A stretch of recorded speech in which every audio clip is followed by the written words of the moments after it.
Okay, hello everybody. My name is Andrea Leto. Maiden name is Dvorak, which is how I came up with Dvorak Designs for the name of my Etsy shop. So I wanted to do a video to show you how I make my rose gold glass pearl wire wrapped ring. So this is one of the rings that I sell the most of in my Etsy shop. Probably sold about 70 so far. I've had my shop since 2012. But over time I've sold 492 rings, so yay, that's a big accomplishment for me. When I started I had no idea if I'd sell one, so it's been 8 years and I'm steadily making sales, and I really enjoy making these rings. But one of the things I enjoy most is interacting with the people who buy the rings. So I love getting reviews or messages from people, and I wanted to find a way to connect. So I thought maybe a video showing you the process of making the ring would be one way that I could connect with the people who are browsing my shop.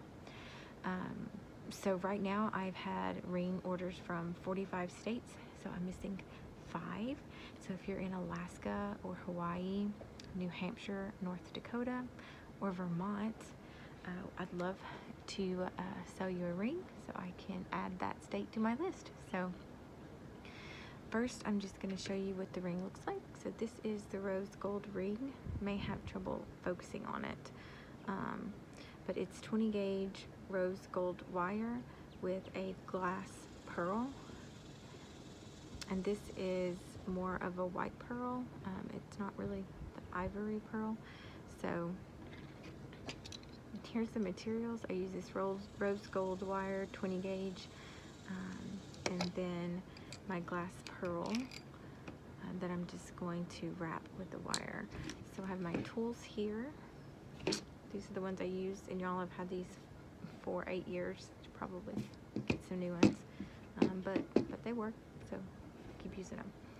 And then I have my ring maker. So the way I make this ring is pretty standard now after 8 years of doing it. I've kind of got a method down, but I just use my arm to measure, so kind of pretty straightforward. Not too technical. I don't like rulers, I'm not great with all that, so I've just gotten used to how much I need. So I get my wire, I'm going to put the bead on, try to center it right there. And then I get my mandrel, so I use my knees to hold it. So it's hard to see this. I can tilt you, but it's gonna look like you're trying to peek down my top, so sorry about that. And then say you're gonna order a size 8, so I'm gonna wrap it around a size and a half larger, so I'll make it around to 9.5 when I start wrapping. So you're not really gonna be able to see this part. I'm gonna struggle with the camera. Try to help there. Okay, so we're gonna make it about right here, and then what I do is just I lay it over there first where the 2 ends are gonna wrap around the back, and then I just wrap them, and then I come back around the front. So if you want to see that, so now like that, I'm gonna go around one more time so that I now have basically the pearl and then the wires wrapped around, twice on the top, twice on the bottom. So now what I do is I pinch it together where it gets real close, and then I'm gonna move it up so that I can get the wire to go behind the bead. Like I said, it's really hard to see all this. But then from there, I'm just going to wrap it really tight, the ends of the wire. So I've gotten this pretty standard now. So for this size pearl with this size wire, it's kind of bigger than some of the other rings I use. I wrap it around about 3 times, and then I have my ends come up. So one's going up and one's going down, and then I take it off the mandrel. You want to be careful here because if you start moving the pearl, it could scratch. So I tried to position my fingers behind it, and then you just wrap the ends around, and you can use your tool here to kind of pull it.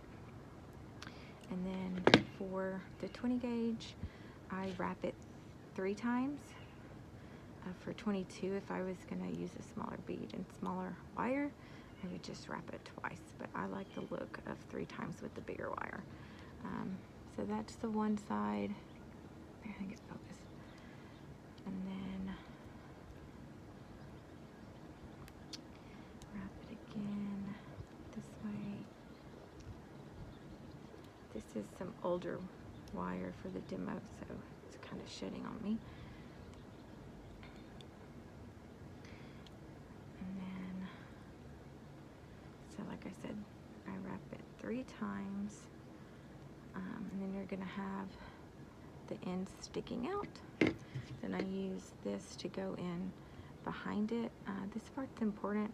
I try to cut on the inside here and pull as I go so that it wraps around, because what you don't want are these ends sticking up, because they will kind of be uncomfortable to wear. You could scratch your finger when you're putting them on or taking them off. So real careful at this point to make sure those are tucked away nicely. And that's really it. And so then I'll just stick it back on here so you can see. I push it down to get the shape back. Sometimes it moves a little bit when you're finishing it off. So you can see that's a size 8. And then that is the end result. Let's see. Fit.